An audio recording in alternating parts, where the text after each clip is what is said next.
Good evening, and welcome to another episode of Mowing After Dark here on the College Football Mafia Network for July 13th, 2025. 7-Eleven is over.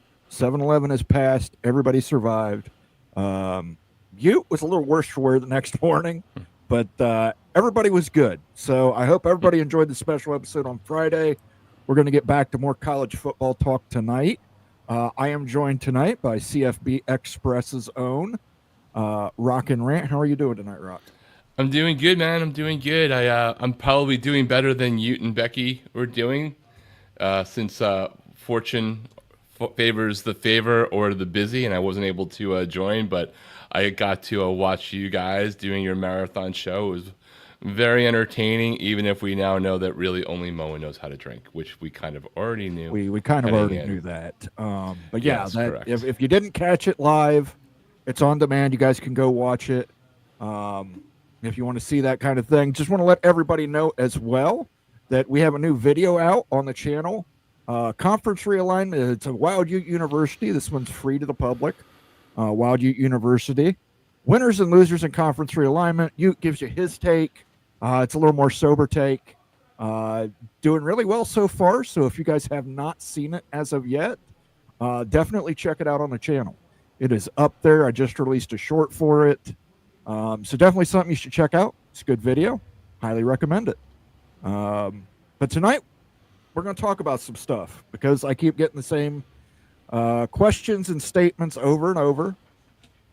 Before we get too deep into it, though, I will let you know I have some new information that might be interesting, positive for Florida State Clemson fans. For once, I may get to deliver good news to the Clemson Tigers and the Florida State Seminoles. Stay tuned for that. I'm going to cover that inside this presentation that we're going to talk about. But yes, potential good news for Florida State, potential good news for Clemson. Had a very interesting phone call this weekend. So I will fill you in on that. Let's go ahead and say hello to some of the people who rolled in here already.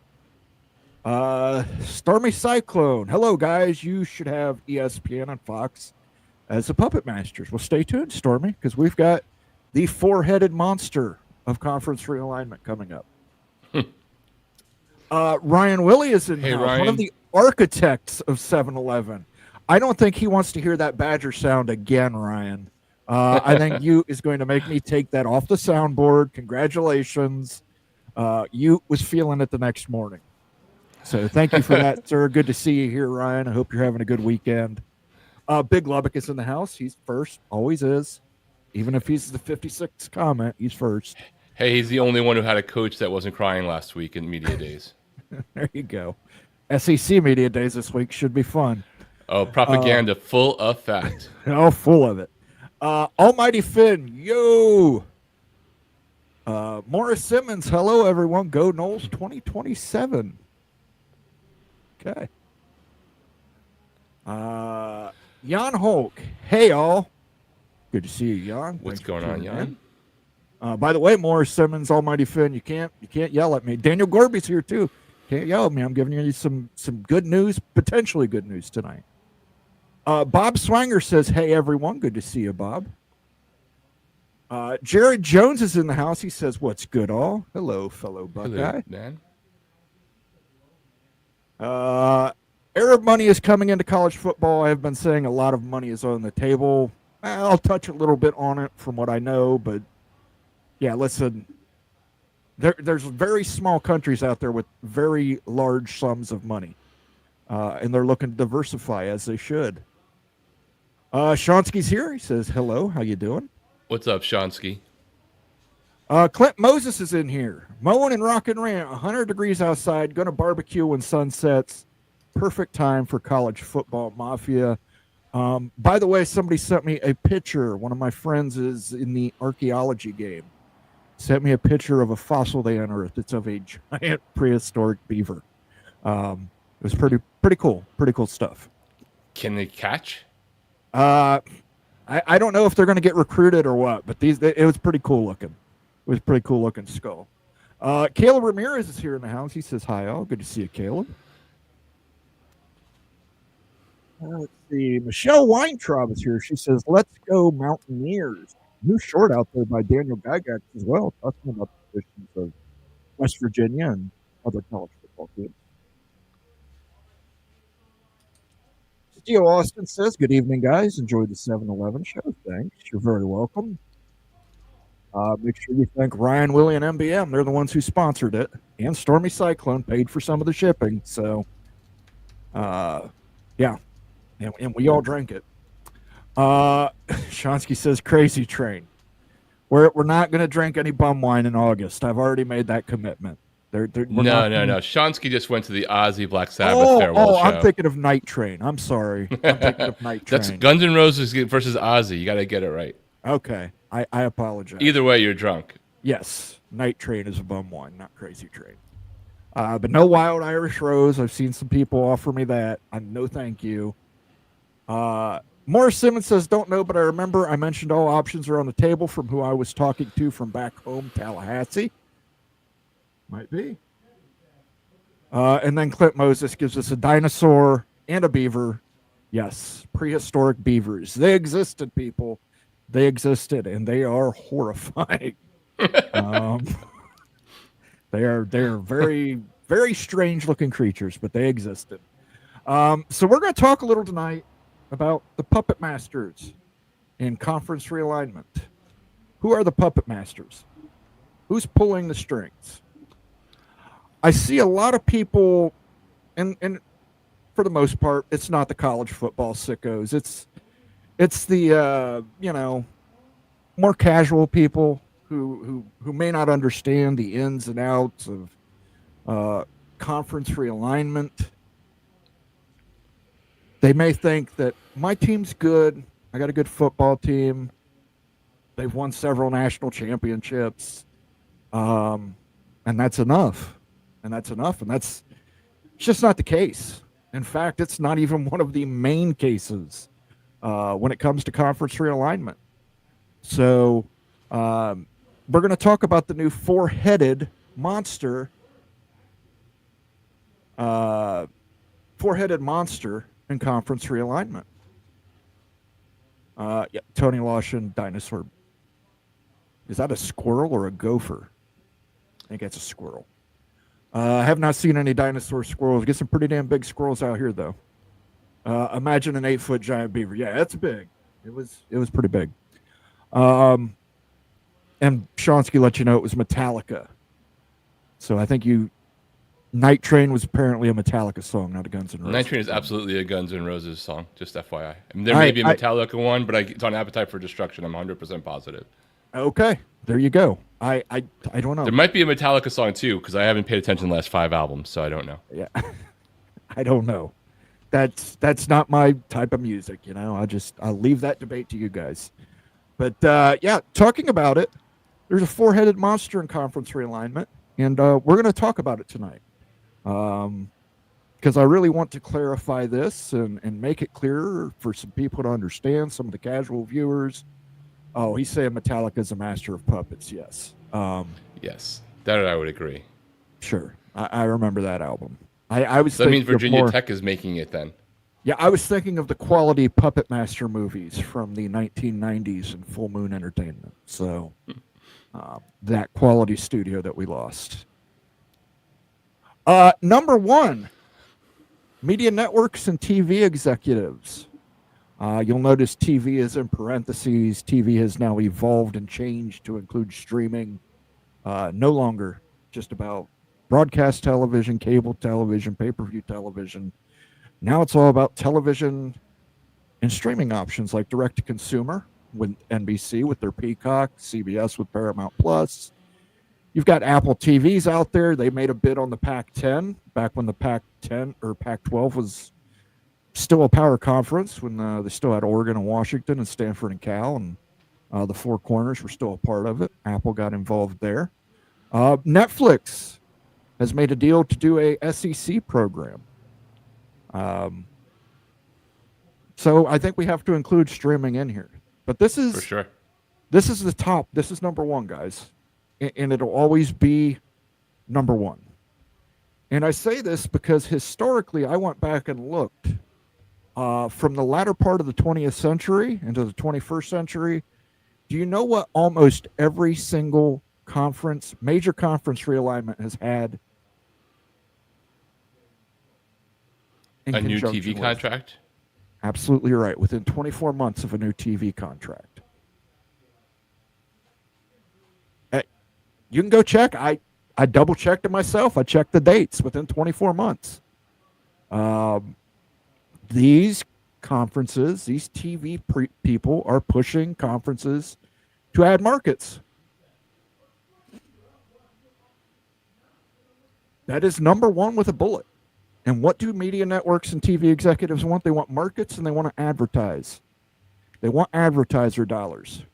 The one thing that gets advertiser dollars still, the one thing that still draws people attentions to TVs, live events, sports. Live, correct.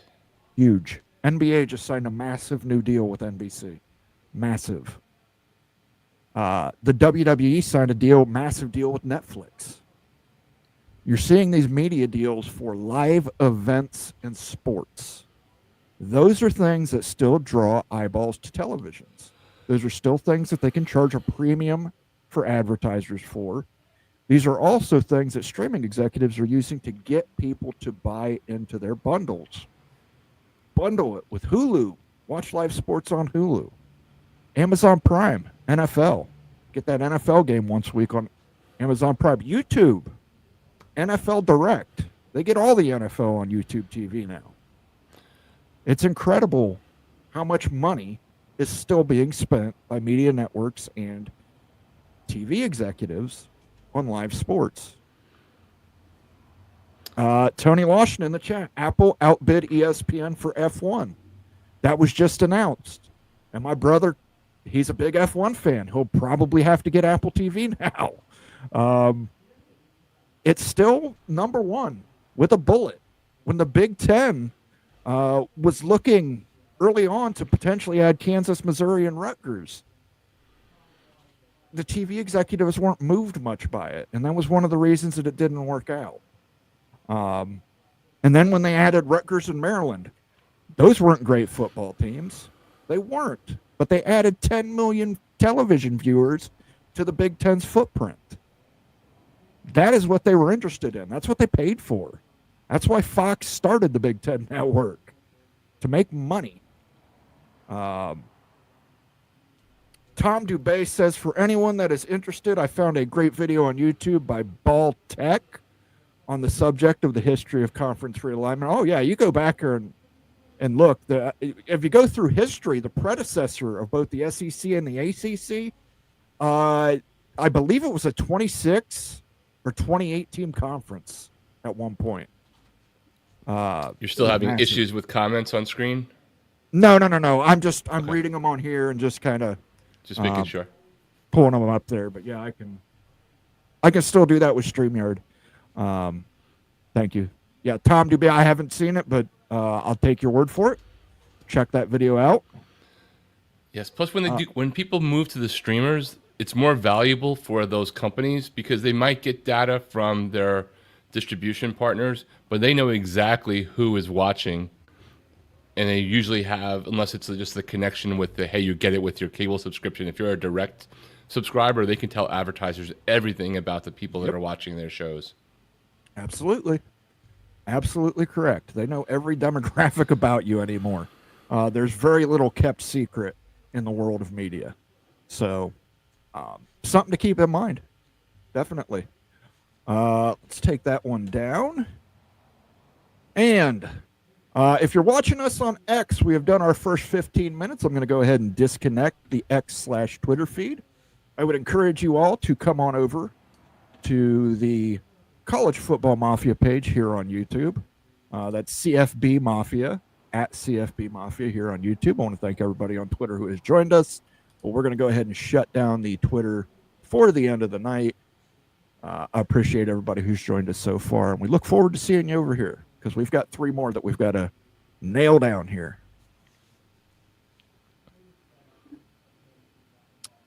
All right, number 2. Who is number 2 in conference realignment puppet masters? Genetics 56. Genetics 56. You're right. You nailed it. Conference commissioners and power brokers. These men bend people to their will. They do. They serve at the pleasure of the university presidents, but oftentimes will bend them to their will and to what they have in mind. We're talking about your main conference commissioners. Here we go. Greg Sankey, Tony Petitti, Brett Yormark, technically Jim Phillips. I wouldn't say Jim Phillips is a conference commissioner, but he's a caretaker. He has the title. Yeah, Doesn't he have just any of the cleans stuff powers. up. He doesn't actually do anything. He just makes sure the patio's swept. Right. He's got the same responsibilities as a janitor, basically. But these are the people that actually help move and sway and massage. You've got not only your commissioners, but you got your people underneath the commissioners. We talk about it a lot that there are blocks, voting blocks within conference realignment. These people help massage some of those friction. Sometimes there's friction in a conference, a friction between this school, friction between that school. These are kind of people who soothe that. They try to go out of their way and try and mediate a lot of times. But this is number 2 behind media and television executives. These are the men of power. And it's not surprising that, the day Tony Petitti took office was the day Tony Petitti was working on the next media deal for the Big Ten. And Greg Sankey's working on the next media deal for the SEC, even though it's 8 years away. That is always something those two gentlemen have to do to get this media negotiation underway, get the best media deal possible for all their partners, and doing whatever it takes to do that. Greg Sankey did it. He went and got Oklahoma and Texas right before he negotiated that next media deal. And it significantly helped the SEC in their media deal with the ESPN. Kevin Warren lucked into it because USC and UCLA called him. UCLA called him. He got them. They got Los Angeles in the footprint of their new media deal. On top of that, Klyavkov's big solution was, let's go offer UCLA more money. Which that didn't work out real well for him, because then he pissed off every single other team in the pack not named Oregon State and Washington State. It's about having the right commissioner. It's about having the right power brokers. Sometimes it's about dumb luck. For Kevin Warren, it was dumb luck. And there were probably people surrounding Kevin Warren who did not want him to break that alliance, but there were other people within the Big Ten that he serves at the pleasure of who made sure that alliance was broken and that the Big Ten added the Los Angeles market for their next TV and media deal. It just made too much sense. I mean, Greg Sankey in this picture, though, I got to say, he's giving me Robert De Niro, Goodfellas vibes, and Tony's feeling like the restaurant owner. Yeah, definitely. He's going to take him out into the, like they did with the one guy from the bank robbery, take him out in the car and hit him with a ice pick in the back of the head. They're going to steal all the good stuff and then blow out the building. Yeah, and then he's going to yell at him for warming the car up. We had an alliance. We had an alliance. Listen, there is no alliance that money changes everything. That is as true now as it has ever been. And it remains the same. And these guys, they're looking out to make the most money for their conference and for the people that exist in their conference. Look, Adam said it right in the chat. Like, Sankey is an SOB, but you definitely want him to be your SOB. It's true. You know, absolutely right. Two things can be true, right? Or be true. There's a couple of things in the SEC world. You can understand why people can't stand Greg Sankey and the propaganda machine, right? Especially when it's a little bit overblown. The flip side is he has, an amazing conference, and he is at every single I think every single conference commissioner, I think even the Big Ten fan base would probably trade their commissioner for him just to know that they had somebody guarding the door. Absolutely. One of my early bosses when I was a young man, we referred to as a delightful asshole. Because he was an asshole, but by being an asshole, he made things a lot easier for the rest of us. So always good to have an asshole on your side. So congratulations, SEC. You've got the number one asshole. He will sit in a room and negotiate with Bob Bowlesby and smile on this new college football playoff extension and how it's going to help everybody.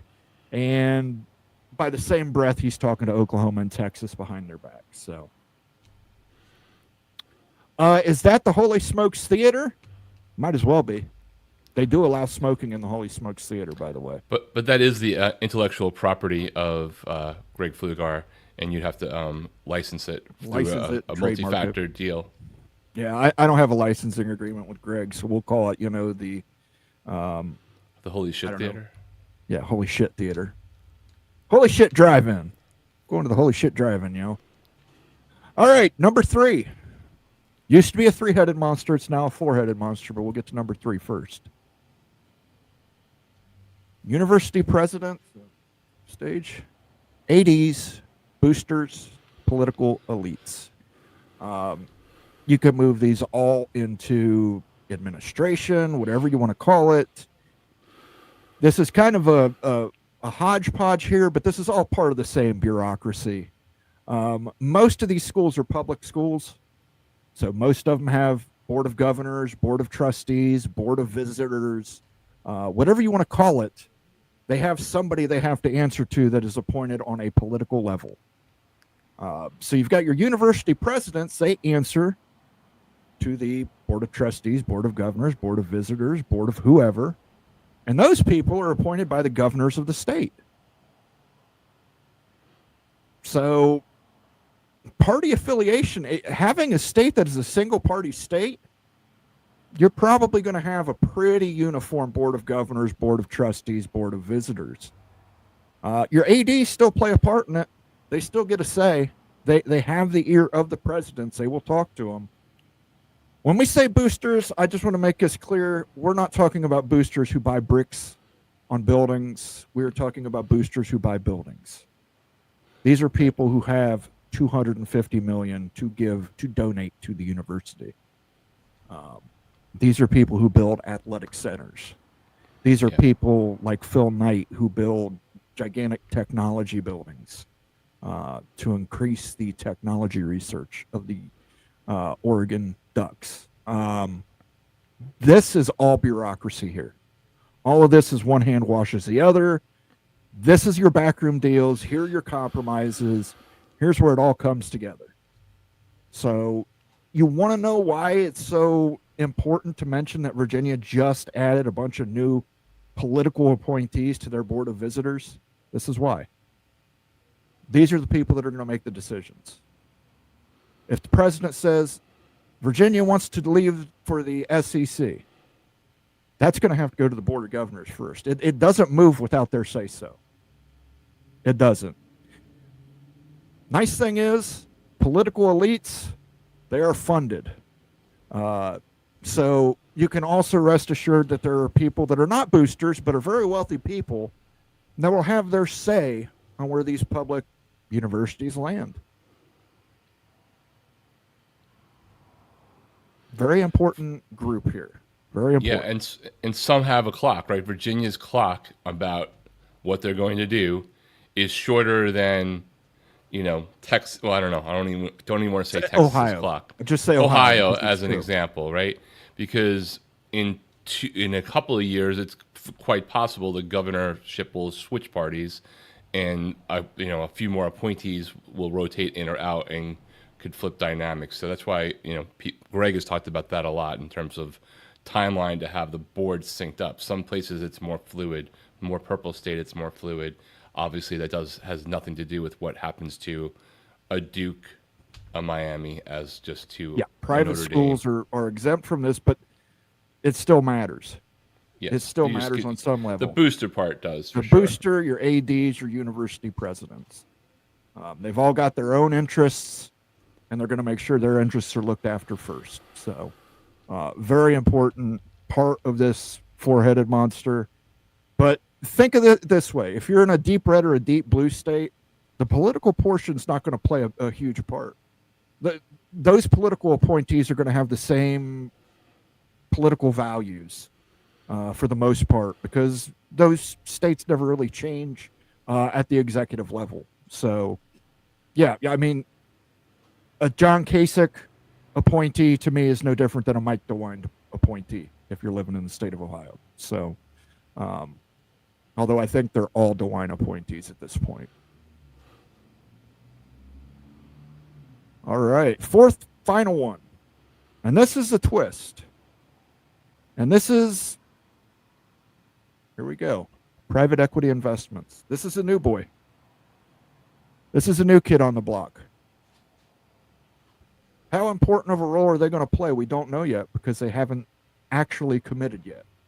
But we know they're there. We know they're going to commit. It's only a matter of time. We've seen private equity investments enter into the sports and media landscape.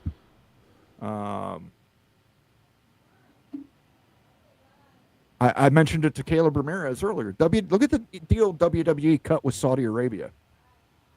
They make more money on those deals with Saudi Arabia than they do from like 10 WrestleManias combined. It's just egregious. There are a lot of places, yes, the Persian Gulf, where these are countries that have low populations, pretty high standards of living, and they've just got more money than they know what to do with.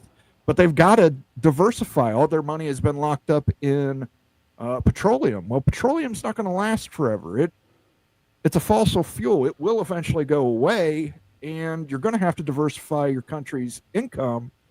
Why not go ahead and invest some of that constitutional monarchy cash in private equity firms? Why not go out there and get a live and start your own golf league, or go out there and lure the World Cup to come play in 140 degrees while you have air-conditioned stadiums? Private equity is a new kid on the block, but it's going to matter. These people care about profits and losses. They're not going to go cut a $10 billion check to lose money. They expect a return on that investment. And what better way to get a return on that investment than better media deals, additional revenue sources, digital sources of revenue. We've talked about it. Sponsorships, the All-State Big 12. Hey, that stuff's coming to college football. And we can all say we don't like it, we don't want it. That doesn't change it. Right. It's going to happen. So we need to make our peace with it. We need to build a bridge and get over it. Private equity is going to enter the marketplace. And it's not just going to be the Big Ten or the SEC, every facet. You're probably going to see private equity more and more actually get involved on an individual institution basis. Big Ten might have their own private equity deal, but Ohio State might have a private equity deal too. There's going to be some things that the Big Ten private equity deal does not allow Ohio State to do, but Ohio State's going to do private equity in another matter, another way, another thing. One of the things we talked about a couple weeks ago, PayPal joining the Big Ten. PayPal wants to be as vertically integrated into the Big Ten as possible. They want to be in the bookstores. They want to be in the businesses surrounding campus. They want vending machines where you can just PayPal it.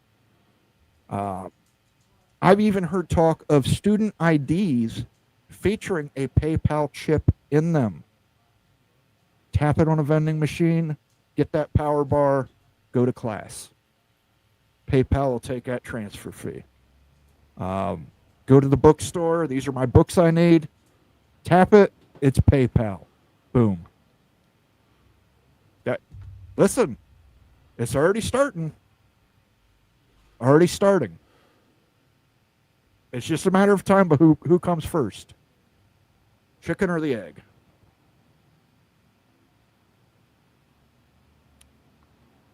All right. Money, money, money, money, money. Money, money, money. So those are the four-headed monster, the current four-headed monster of conference realignment. We don't know for sure how number 4 is going to play out yet because we don't have any data to look at, but we can look at 1, 2, and 3 and, understand that. So when we're talking about conference realignment or you're trying to understand or wrap your head around conference realignment, please realize it's more than just my football team's good, so we'll be okay. There's a lot of factors that go into it. Lots. SMU had a great football team in the 1980s, and they just had to spend $200 million to pour their way into the ACC. Or the ACC, I should say. Jim Phillips poured the ACC out to SMU. Should strike it and reverse it. Yeah, he hangs around on some corners in the dark of night.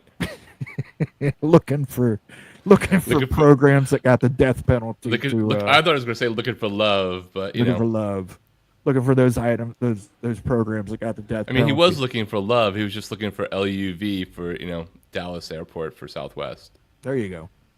All right. Before we get going here, I will talk a little bit about the phone call I had this weekend. Very interesting phone call. Lasted about 30 minutes. Talking to somebody I trust.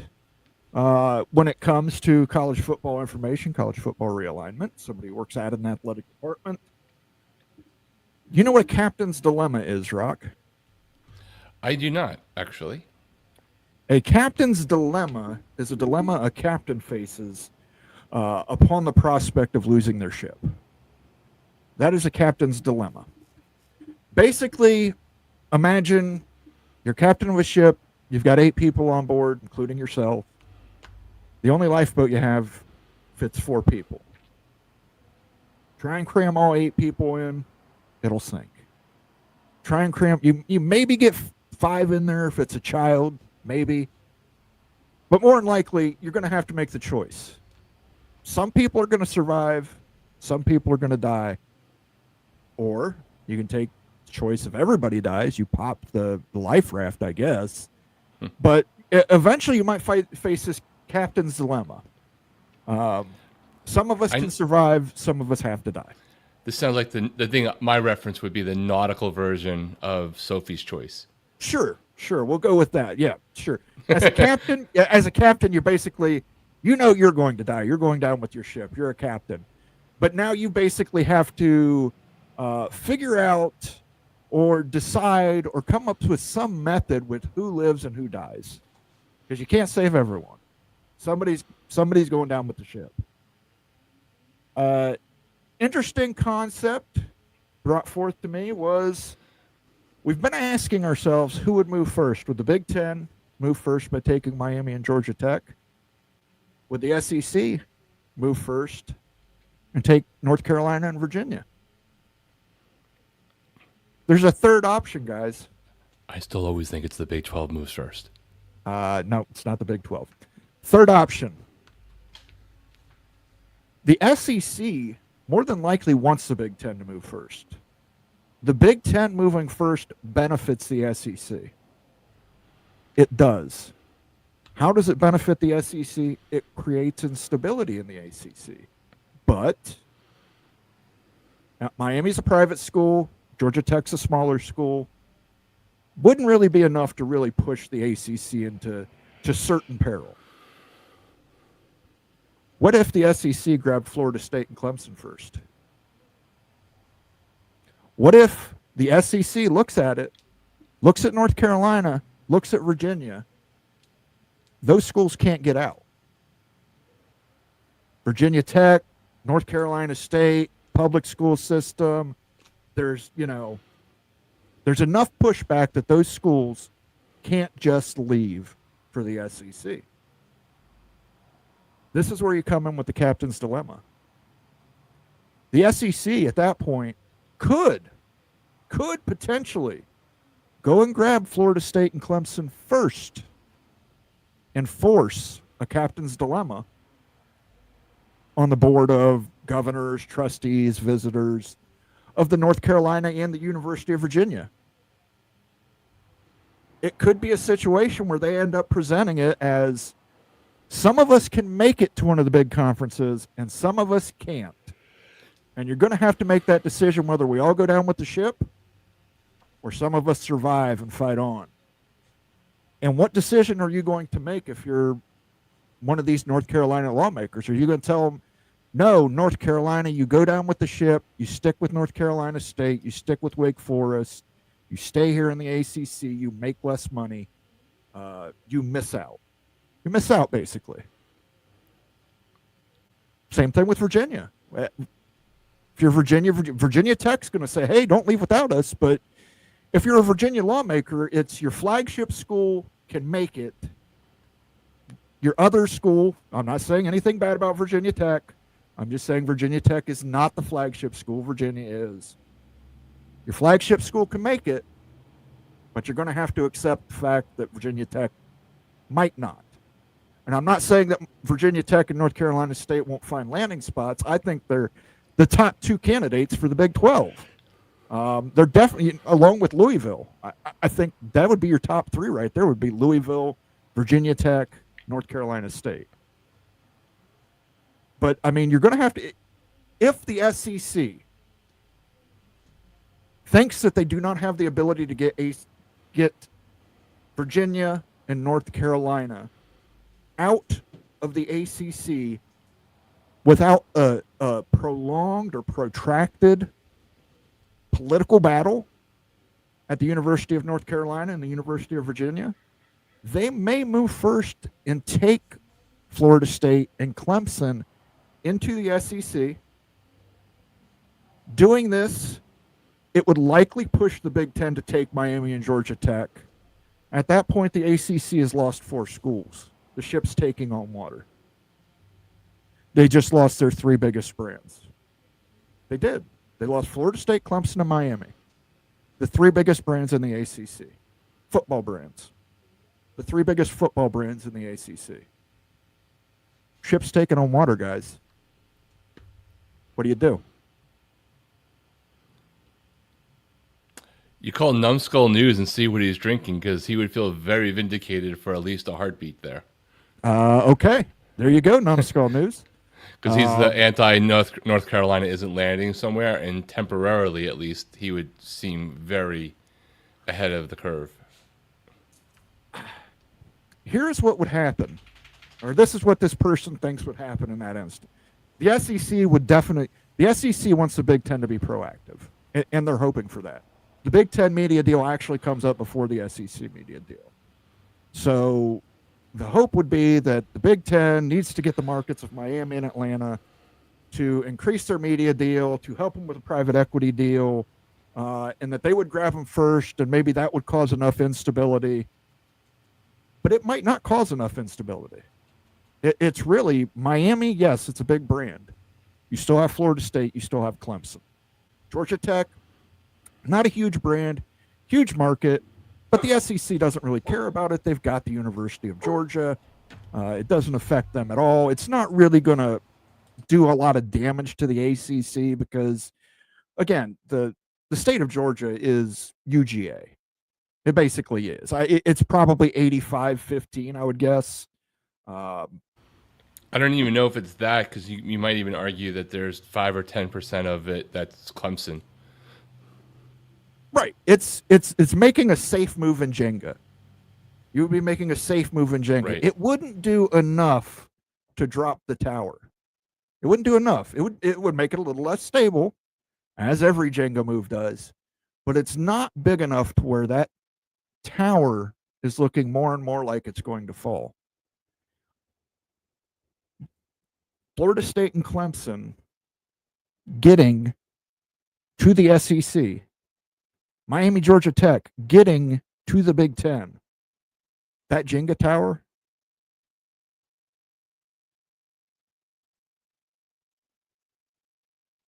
that's what it looks like. And that's a scary proposition.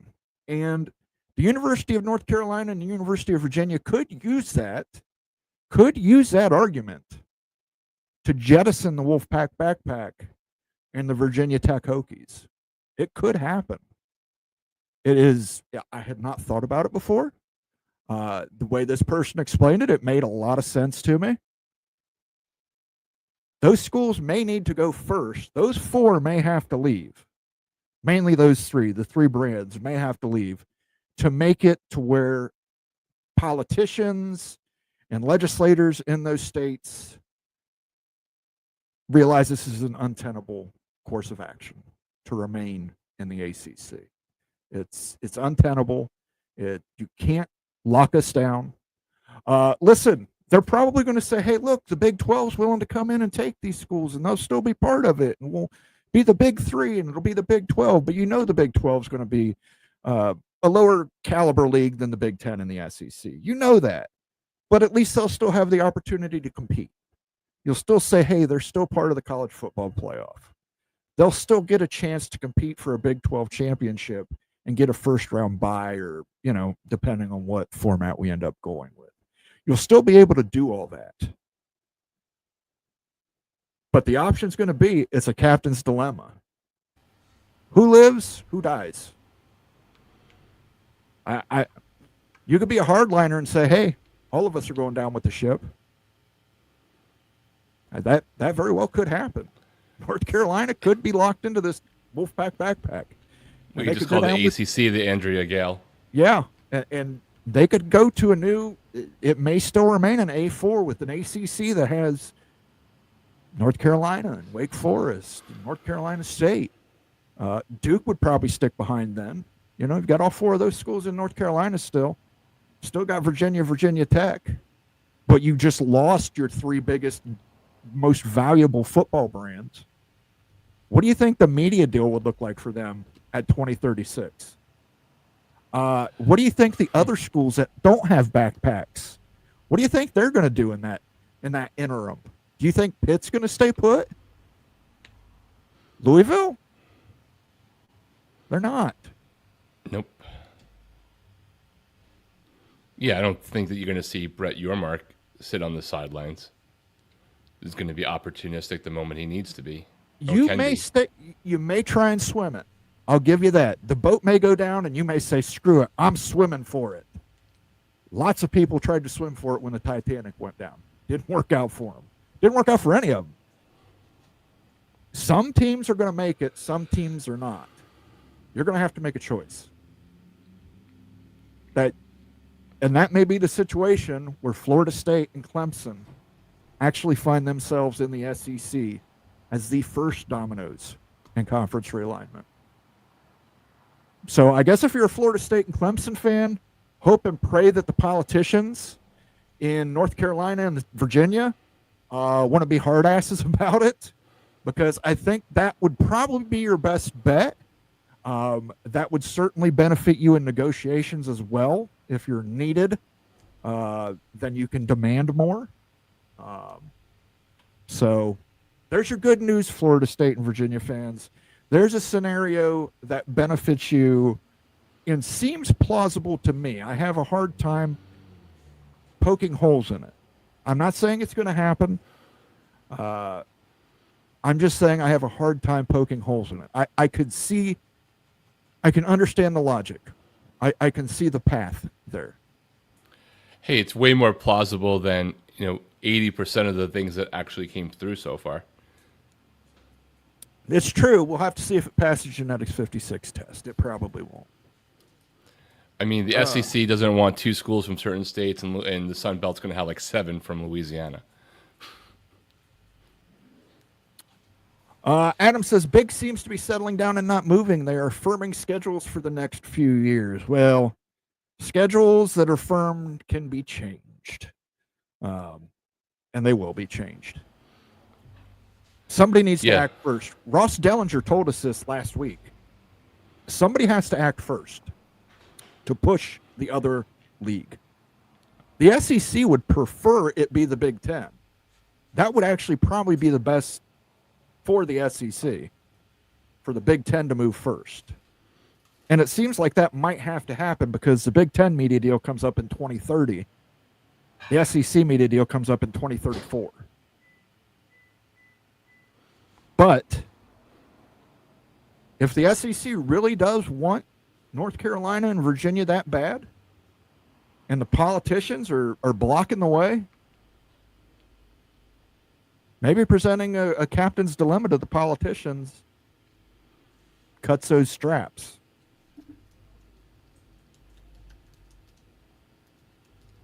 Cranky Tiger says, I just ready to get this realignment over and play football. It's dragging out like a motherfucker. Yeah, it's ever since conferences could negotiate their own media deals, it's been just a never ending.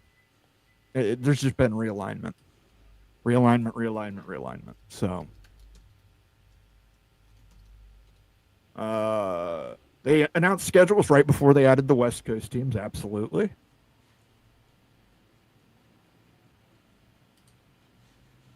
ESPN cannot allow Florida State to go to the Big Ten. Again, media markets play a part in it, but commissioners and presidents do as well. Absolutely. And look, that might be exactly what happens, and Florida State may or may not have the ability to have a choice, but I'm one who resists the idea that if given a choice, that Florida State's administration knows exactly what they would want to do. In that case, they might have a choice to go either place. We don't really know that yet. I think SEC makes a lot of sense for that reason. We've heard all the things about the Big Ten and FSU, but nothing would shock me if they wind up being in a position where they have more of a choice than people think, and then ESPN doesn't have a choice in what's happening because Florida State can just say, I'm writing the check for X and I'm going to the place I want to go. Don't know if that's what's going to happen, but I don't think they're like, as I've said before, I don't think like they're, the feather by Forrest Gump at the bus stop just waiting to be blown wherever somebody tells them to go. Yeah, look, and this is a situation that I think that would be it's going to be most dependent on how much pushback there is in political circles in North Carolina and Virginia. We know Greg had mentioned it a couple weeks ago. Virginia and North Carolina are teaming with each other, political cover. What if teaming with each other isn't enough political cover? But being in a conference that is rapidly destabilizing by losing its three top brands could be something different. MBM says Virginia Tech would get scrappy again in the Big 12. Explain to me why they're not scrappy right now, because they certainly need to be scrappy right now. I mentioned it last week. They should have went after Shane Beamer. I don't know why they didn't. FSU is literally right next to Georgia. Auburn and Alabama are separated by like 50 miles, I think. So that's not stopping anything. Michigan State separated by like an hour and a half drive. So outside of Miami, Power 2 are not taking city colleges. I don't think I would consider Miami really a city college. They are an AAU university. They do have their own health system. Yes, they reside in the city of Miami. Yes, their name is the University of Miami, but City of Coral Gables. Yeah, it's still a far cry. The Miami DMA. Yes, it's still a far cry. It's not like NYU. Okay, it's a far cry from a city university, and they play big time football there. They do. Jose says before 28 again. This topic has been mentioned as well. The Big Ten could negotiate an extension. They don't have to get it done by 2030. They could negotiate an extension in 2028 that pushes that media deal to 2034. Doesn't have to be a brand new media deal. Yeah, I mean, if the ACC can negotiate a 20-year deal, others can cut their deal off by 2 years and extend it. That's true. These things get re-upped all the time. Contracts get re-upped and redrawn all of the time in all industries, not just the media rights area. Right, and it's not necessarily that those schools have to start in 28. You can just add them for the 2030 media deal that goes in, and that's where your media dollars start. So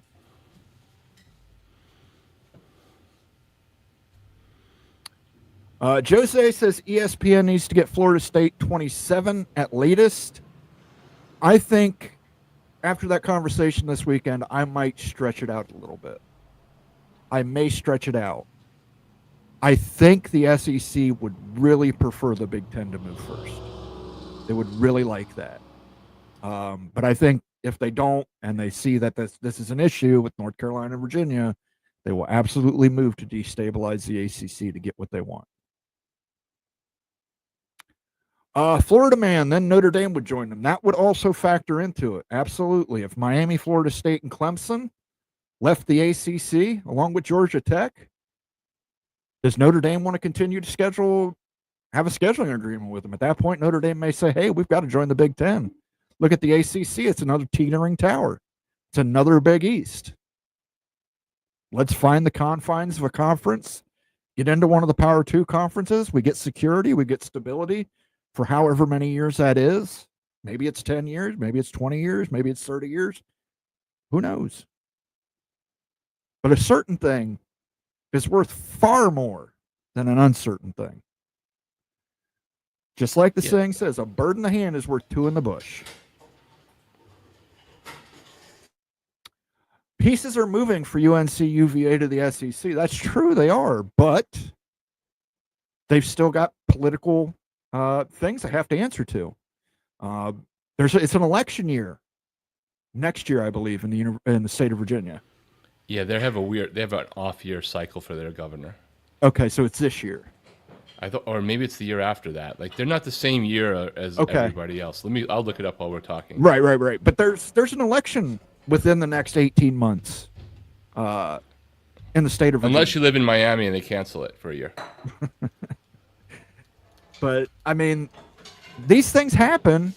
Political shifts can happen, especially in these states that are purple states, which Virginia and North Carolina are. Florida State, Clemson, Miami, and Notre Dame to the Big Ten. If Notre Dame came along and demanded it, Florida, man, maybe. ESPN now has that F1 money burning a hole in their pocket. That's true, but Disney's losing money, so won't really matter. It's this year, Moen, for the governor job. Okay. I know it's off cycle. So it's off. It's not on the congressional cycle. It's off by a year. I just didn't know if it was this year or 27. This November, there's going to be a governor's race in an election day in Virginia to determine who the new governor is. And from the polls I've seen, they're predicting a political shift. It's going to go from one party to the other party. Right. And that indicates why that basically, if there's even politics, like we don't know that a change in administration would mean that they would object to UVA going to the SEC versus the Big Ten. It's just a thought that it could be a different perspective. But that would mean that the seats that all went one way this year, and it rotates. I think there's a grouping of board members that rotate every 2 years. Every 2 years, yeah. So then the next round, if let's say all of the people who are just taking their seats were all pro SEC and the governor didn't want that, among all the other reasons why you appoint people to the board, you would flip that in 2 years. Yep. So like that, if that's a thing, which again, we don't know. For all we know, Democratic governor coming in might be totally fine with the SEC, might not even be important to he or she. But if it is, that means Virginia is on the clock for 2 years. Georgia Tech has Atlanta. Florida State has the whole state of Florida. I think Miami fans and Florida fans might disagree with you, Florida man. I'm not saying that Florida State does not have their supporters in the state of Florida, but they don't own the state of Florida. It's not like an Ohio State situation where they just dominate the entire state.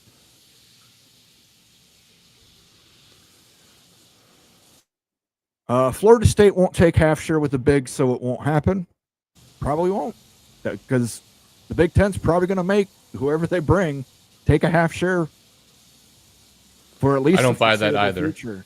I think if Florida State were given a chance to go to the Big Ten and they wanted to, then they would figure out the best deal. And if it was a half share, they would do it. I don't know why people say this stuff. Yeah. Miami and Georgia Tech will gladly. I think everybody. I think Rock is right. Everybody would accept a half share to get into the Power 2. Schools aren't going to stay in a non-Power 2 conference with unequal revenue distribution.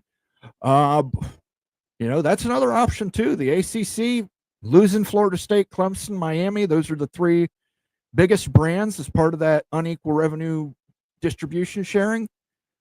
Maybe they just renegotiate it where it's North Carolina and Virginia to try and get them to stay somehow. But it's not going to be a power conference, and they're not going to be treated as such.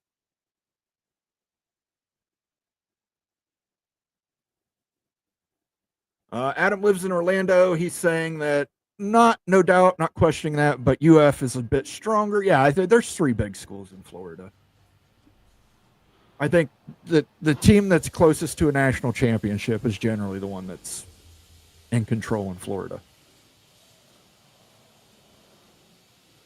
Grateful Trojan says the Georgia Tech move feels like a Vegas Pro League expansion move. It's for the fans of other teams living in the area more than the actual natives.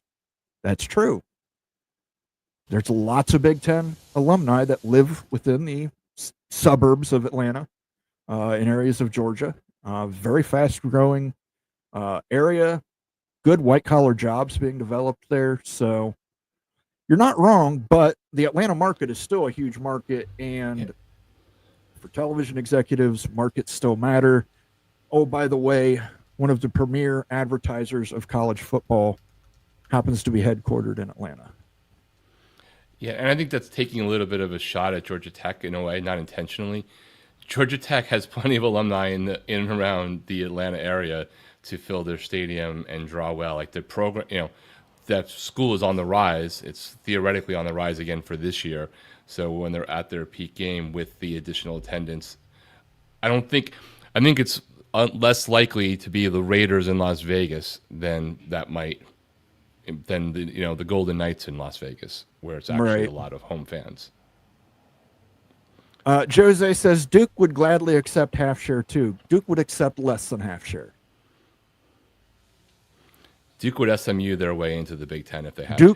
Duke would and could afford to SMU, could double what SMU had paid to get into the ACC. But I think they find a landing spot there too, eventually. Daniel Guskiewicz is here. Hi, everyone. I'll have to watch the whole show later. Just got back from the NASCAR race. Go fast and turn to the left. Hey, Daniel. Bob Swanger saying hello. Yep, grateful. I'm in Atlanta, and big alum boosters are chomping at the bit here for Big Ten football. Absolutely. Great. We've touched on it in weeks past, too. Recruiting. Lots of kids come out of Georgia for recruiting, those 4s and those 5 stars. Real easy to make that pitch when you say, come to Ohio State, and you will get to play in front of your family before it's all said and done, because we're playing Georgia Tech at home on X date.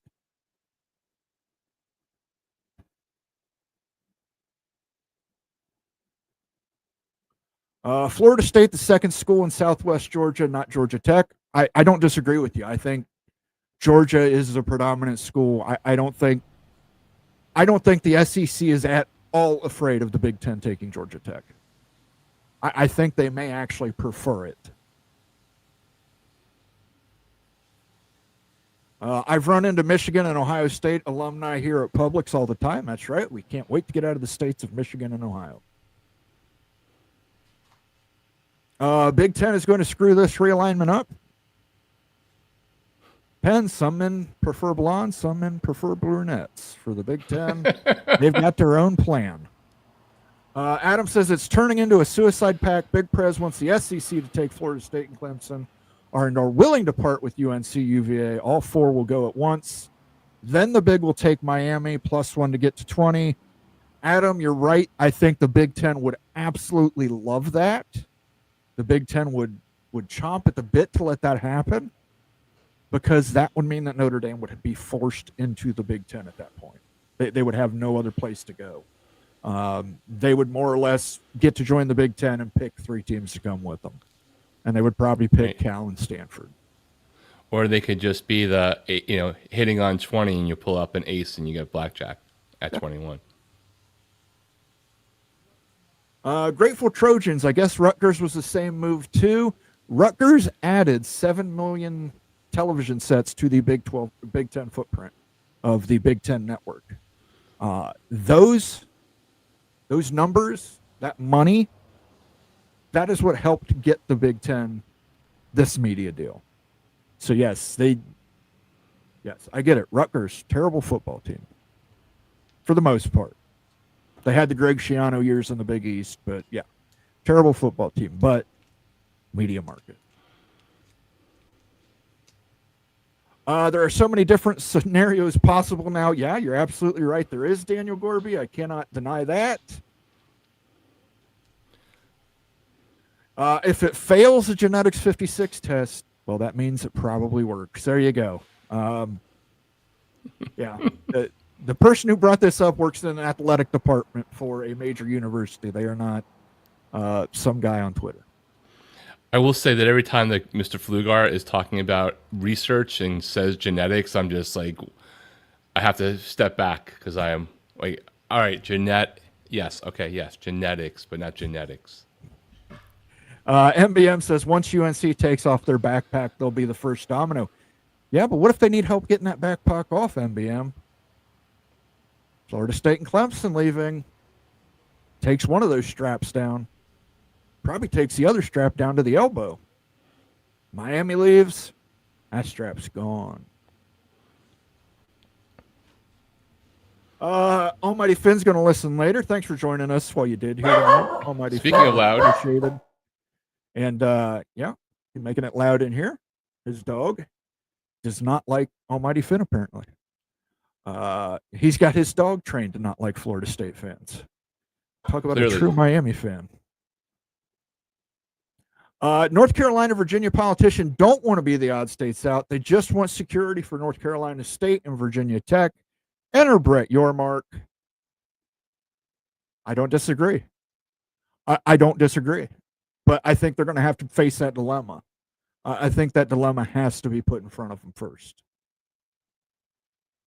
Scavin, yes, this evening, gentlemen. Good to see you, Scavin. Hello. Florida State will have a choice. Whoever asks them first, I think that is the choice that they will have. This gives North Carolina, Virginia more cover. Absolutely. I mean, it does, but it's so obvious. It's so obvious that, Yahoos are talking about it 2 years before it might even happen.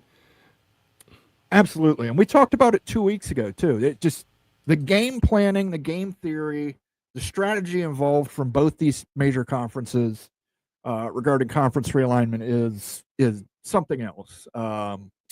There's probably, everybody said there's so many scenarios. There's probably 115 different scenarios that the Big Ten and the SEC have each game theoried out.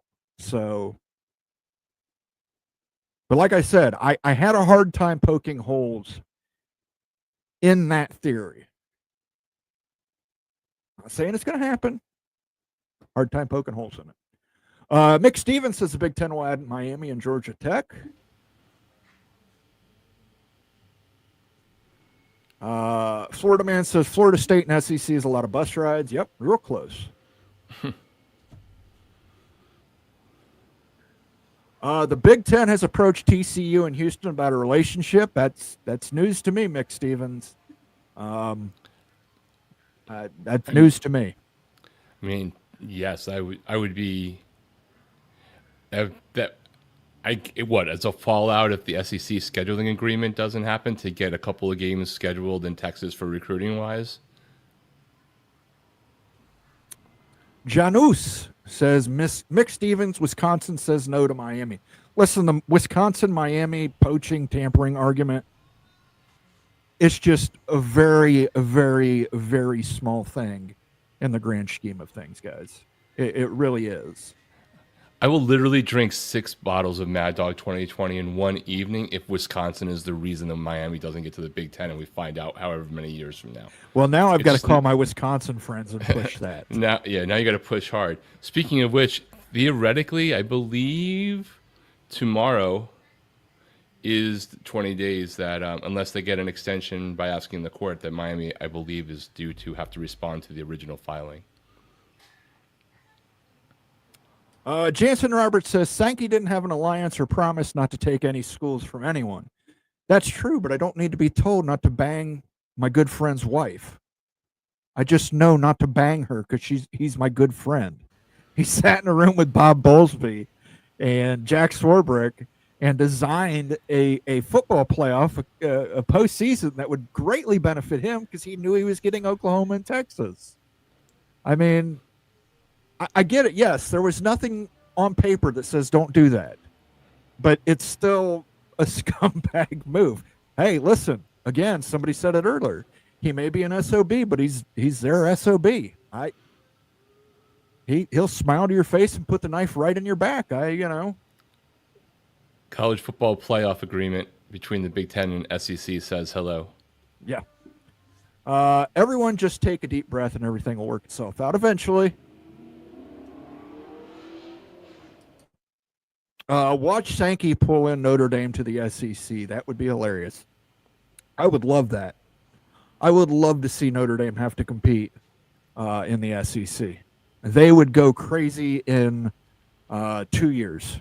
2 years, they would do everything they could to get out. Yeah, I mean, I would definitely get my popcorn ready for that one.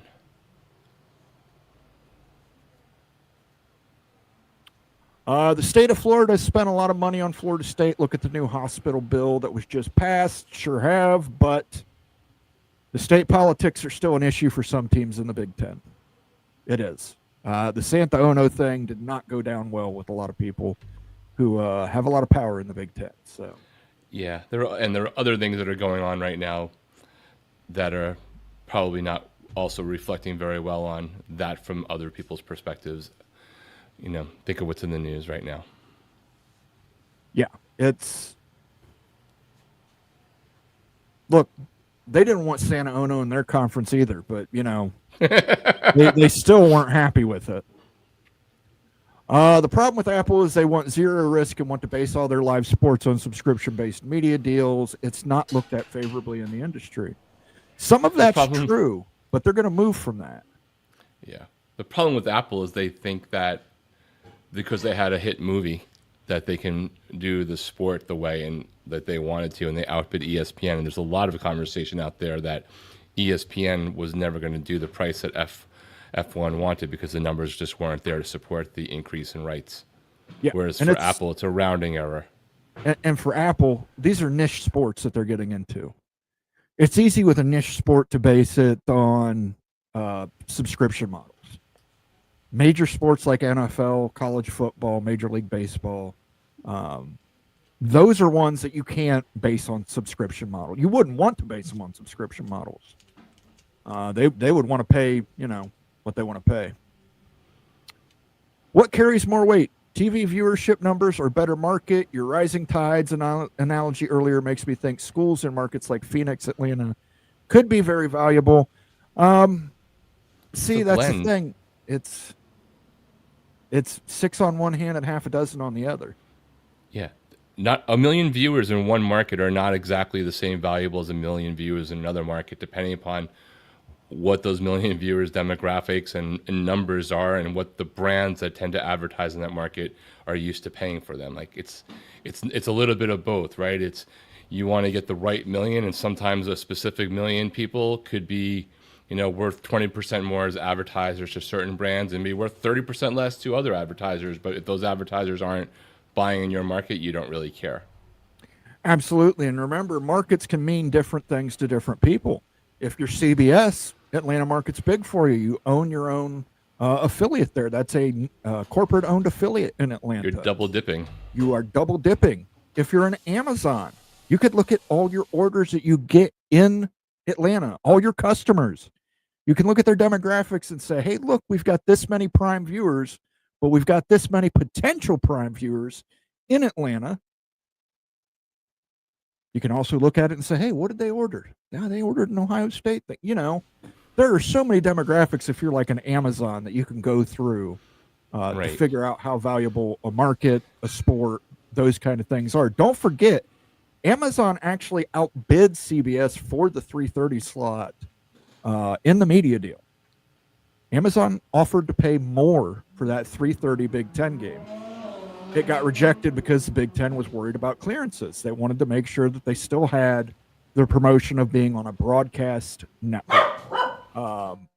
2030 might not be the case anymore. 2030, streaming may have reached the point where it's significantly more than network television. And,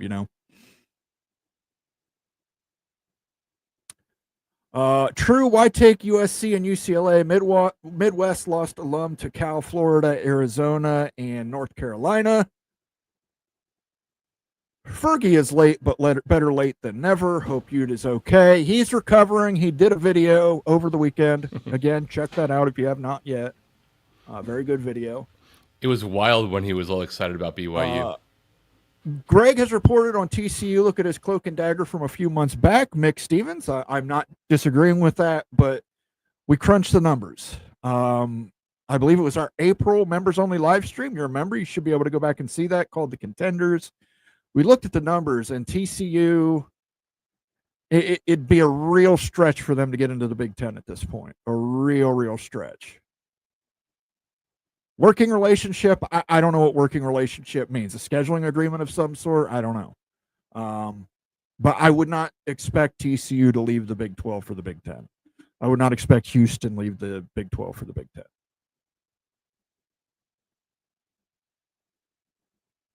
Oklahoma and Texas is what caused all this last realignment. Texas has been at the forefront of realignment since 1990 something, when they were originally looking at the SEC with Texas and Texas A&M, when they were part of the Southwestern Conference. So wild to think of what could have happened. There's so many scenarios with Texas. There are, and I mean it goes. Pac-12, ACC, all of those were discussed before the SEC was there. In Arkansas and South Carolina going to the SEC, and that completely changed it. Yeah, I mean, you can blame everybody for it. But basically, when conferences were able to negotiate their own media deals, that's when realignment heated up. Jansen Roberts says, I've heard that Florida State and Clemson going first greases the skids for UNC and UVA. One way of putting it, I think the Jenga tower analogy works a little better for me.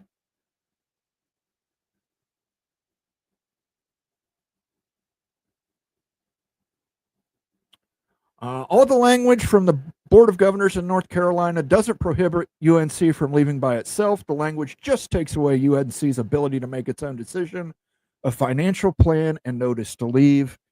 The University of North Carolina is still dependent on its state government for some revenue. If the state government says, the legislators in the state government say, we're pulling all that if you abandon North Carolina State, that can hurt. We just mentioned Texas and Texas A&M leaving for the SEC back when they were in the SWC. One of the things that made sure that they did not leave was the legislator of the state of Texas saying, we will take all your goddamn money. The governor said, we'll take all public monies away from you if you leave the SWC and abandon Baylor and Texas Tech. So it's not just the Board of Governors. It's the people who fund these universities as well.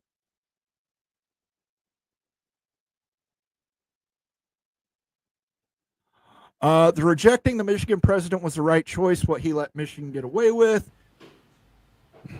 Fair enough. I mean, but the fact is, Florida's Board of Trustees, the University of Florida, not the Board of Governors, the University of Florida made that decision to hire, and the Board of Governors came in and overruled it. A lot of Big Ten teams did not like that. Yeah, it's hard to go find another example where that has happened in a school of that level. Yes. All right, guys, we've did about our hour and 15 minutes for tonight. I want to thank everybody who took the time to join us tonight. I do appreciate it. We didn't get as comment heavy as we normally do, but I did want to present those slides tonight and give you guys kind of the heads up on my phone call from this weekend. Rock and Rant, tell them where they can find you at, sir.